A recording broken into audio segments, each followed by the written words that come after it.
we started off as a Ayurvedic and yoga destination. We've always truly believed in the Indian sciences. Unless you look within, you don't know what changes to make. So that's one of the things that's most difficult to achieve actually. The cornerstone will always be Ayurveda and yoga.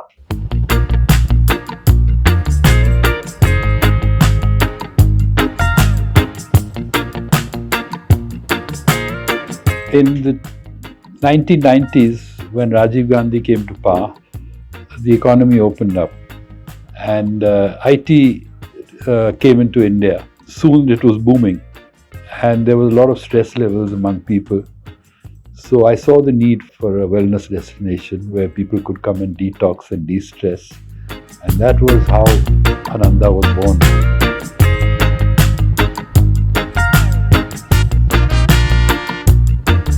This place had been inhabited for 40, 50 years and there were lots of negative energies which results in storms, which results in all kinds of other problems.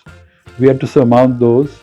Also, everything in those days, Rishikesh, Hardwar, Dehradun were small towns. Nothing was available. We had to transport everything from Delhi and getting all the approvals for construction within the palace complex was a third problem. Construction-wise, in those days there weren't very good contractors. So we had to get together smaller contractors and coordinate their activities to put them together. We gave the job to a Singapore company which did the project management. They sent people from Singapore to manage the project, but they just couldn't take the cold in Uttaranchal. And that was the third problem. We had to change from them to another project management company, a local one, which delayed us further.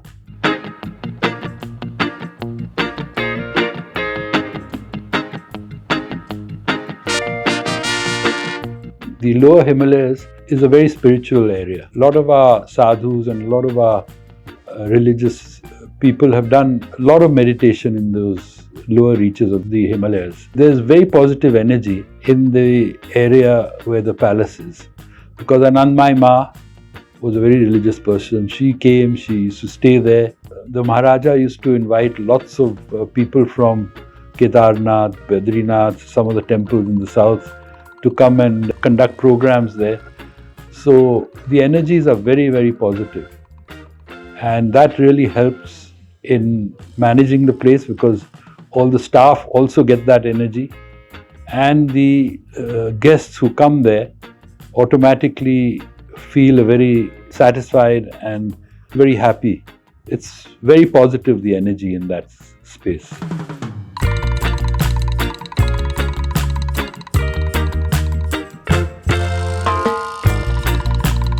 We've catalyzed, I would say, 95%. Because we've been there since 2000 and I think the Ayurvedic spas around India, other than Kerala, luxury destinations came about after 2015.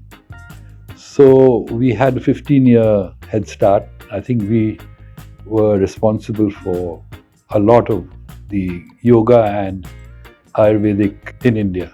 Like he said, because of the 15-year head start that we had, there's a lot of people trying to do it now because I think the awareness of Ayurveda and yoga is much more now. It was a long process of brand building and awareness and education that we had to seed the Indian market with. So a lot of that initial work we did and the recognition of this as an industry today is, I think, because of some of that initial work that we have done in this space.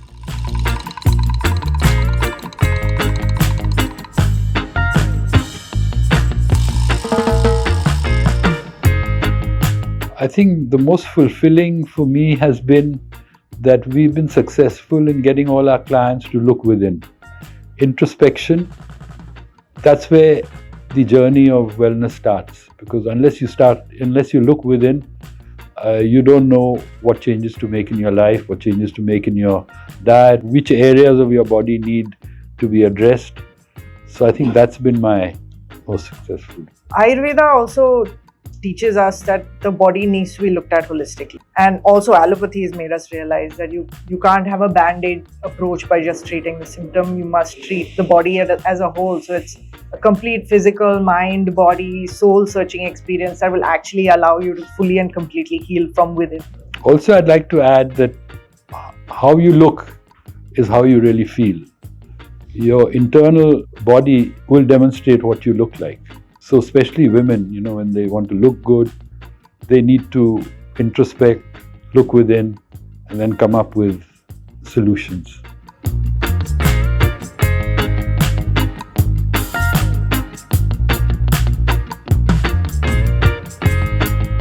Yes, we've started off as a Ayurvedic and yoga destination with, of course, Vedanta thrown in. And we've stuck to our roots. We are still the same, even though we've progressed a lot in each of these areas. We are completely focused on Ananda, and we don't have immediate plans, even though we are looking around, but we don't have any immediate plans for expansion.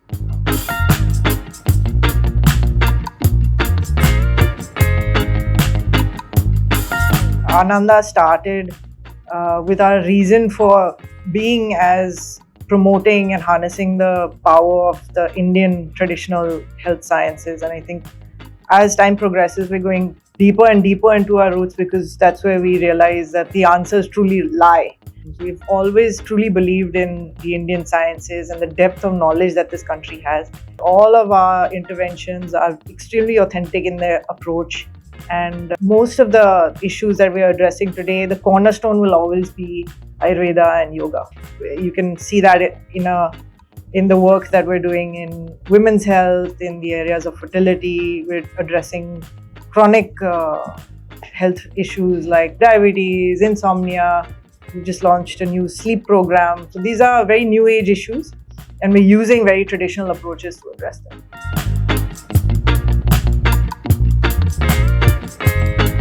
Well, I think it's strange actually, because the knowledge all comes from us.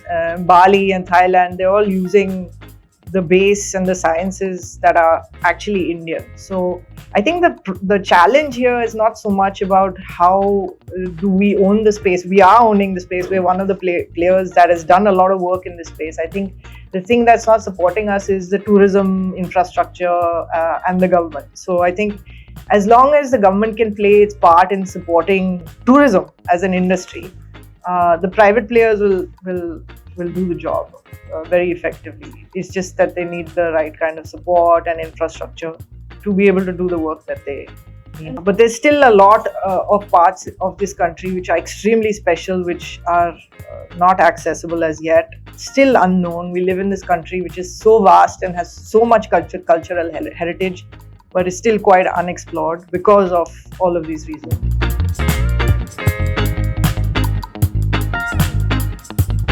So that's one of the things that's most difficult to achieve actually. So it's combining two very different worlds. Hospitality, luxury hospitality is very preference based, and wellness is very needs based and very individual constitution based. So you're taking really two industries, one which is very accustomed to never saying no to a guest and always giving them what it is that they want. And here you're trying to teach people what it is that they need and what their body needs and what they should be doing. And very often it's difficult to bring these two together. It's a tightrope that we're trying to walk. In a regular hotel, people go out and they'll do other things. But in a wellness place, they're in-house all the time because their schedule is so packed with treatments and activities and movement and what they need to eat. They can't eat it outside because their diet needs to be closely monitored, etc. So from the time they wake up in the morning to the time they go to bed at night, every hour of theirs is almost coordinated by us. And each person's journey is completely unique. It's quite an orchestra that's going on there. Monumental task.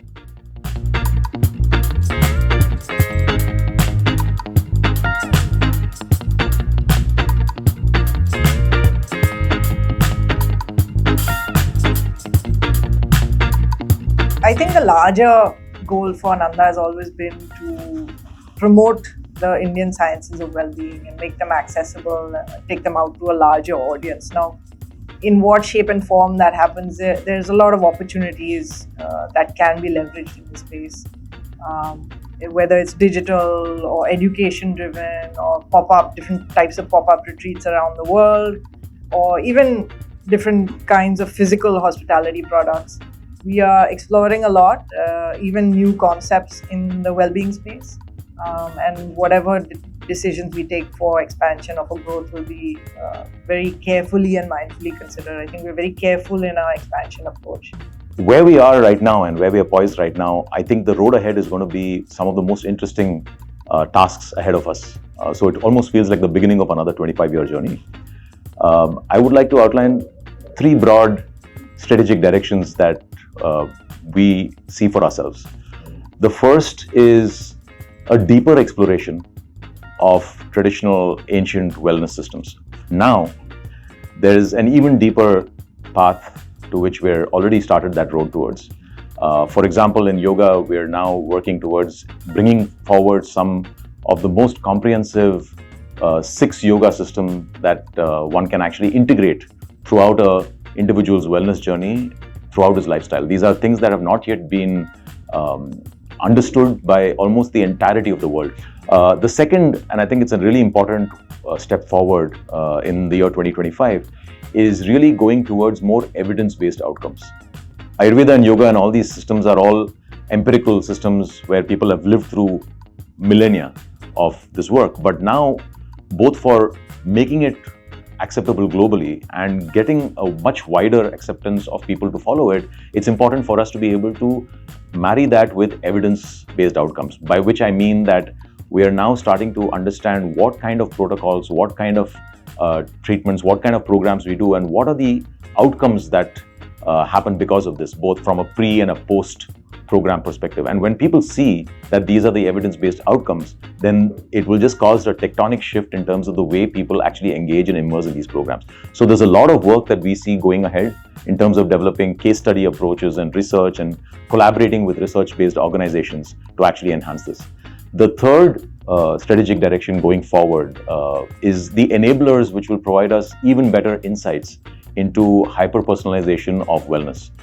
That's going to require setting up a bedrock of intelligence on each and every individual customer journey, but using that intelligence also using technology to be able to grasp insights from that. So that's where we see the role of machine-based learning or AI, which will actually sit as a layer on top of the underground intelligence that we have already, to create insights for our wellness experts. So it's a 3-pronged direction, I would say, broadly. And within that, of course, it will lead to many, many different offshoots of what we would like to do.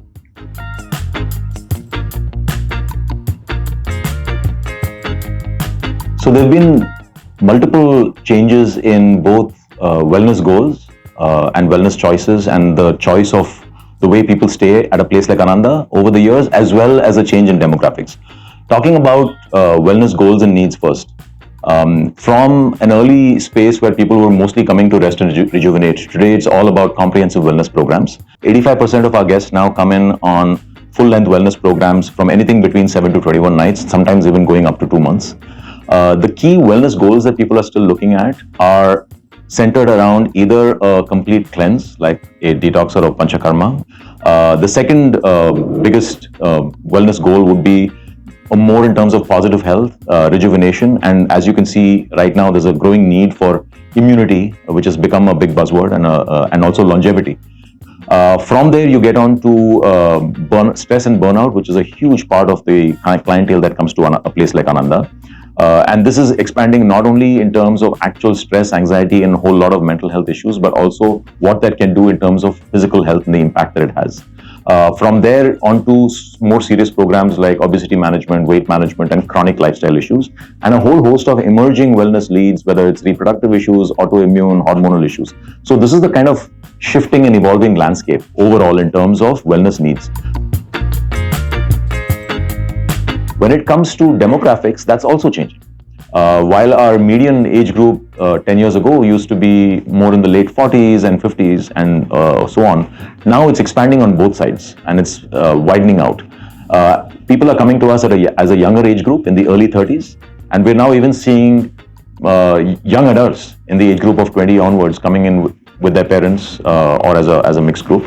And on the other hand, we're seeing a lot of senior citizens also coming in because, as I mentioned, like the need for quality of life and building immunity in terms of creating a vital age life at that stage is becoming very, very important. So it's definitely a widening spectrum.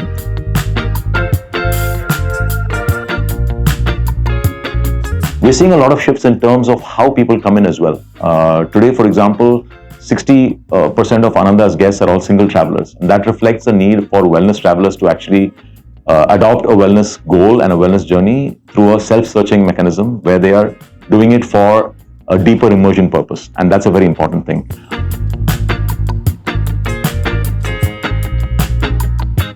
Other changes which have happened over the past few years are a growing rise in awareness of wellness among men. So traditionally, at the beginning of wellness travel to Ananda, it was a very women-dominated travel, and they were the first adopters of spa and wellness as an industry. But now, if you look at it, 46% of Ananda's clients are men. Just shows that this is a growing need for all sections, all types of needs.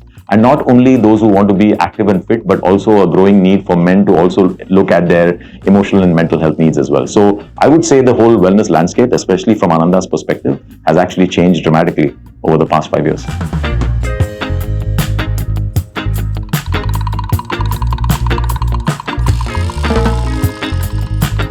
Yes, I definitely think so. It's reflected in the statistics like length of stay of what customers are willing to invest in. Internationally, it was always a couple of steps ahead, but the interesting trend is actually what's happening within India today. What used to be a short break over a weekend when we first started out 25 years ago has actually evolved over time, and especially the post-COVID years have actually seen a big shift in people actually investing anything between about 7 to 10 days, even from India. Yes, in terms of investments, I think the biggest investment itself is in health and in yourself. So I think that realization has finally started happening. The big shift actually happened in India post-COVID when we saw there was a huge amount of acceptance and the travel trends started to change pretty dramatically. And now a lot of Indians are actually coming to us on deep Panchakarma programs, which last 21 nights. That's not uncommon to see anymore.